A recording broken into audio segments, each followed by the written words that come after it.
Good evening friends. এখন আমরা লাভায় পৌঁছলাম, লাভা মনিস্ট্রিতে। দেখতেই পাচ্ছেন প্রচণ্ড ক্লাউড, যেন পুরো মেঘে আচ্ছন্ন হয়ে আছে লাভা মনিস্ট্রি। লাভা মনিস্ট্রি এই মুহূর্তে টাইম আগের মতনই আছে, 5:30, সকাল 5:30টায় ওপেন হয় আর বিকেল মানে সন্ধ্যে 5:30টায় বন্ধ হয়। এই এখন মনিস্ট্রির সামনে আছি। সমস্ত গেস্টরা ঘোরাফেরা করছেন নিজেদের মতো, তারই ফাঁকে আমি একটু সময় সেরে নিচ্ছি যতটুকু করে দেওয়া যায়। ঠান্ডা এতটাই, ওনার টেম্পারেচার হবে 9 থেকে 10।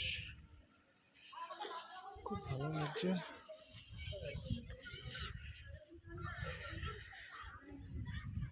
ক্লাউডে ঘিরে গেছে আর পেছন দিকে শুধু মনে হচ্ছে মেঘ আর মেঘ।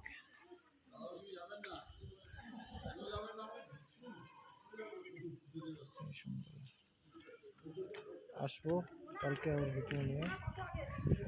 আপাতত ইউনিভার্সিটি দেখি ফিরে যাওয়ার পালা। ওকে, টাটা।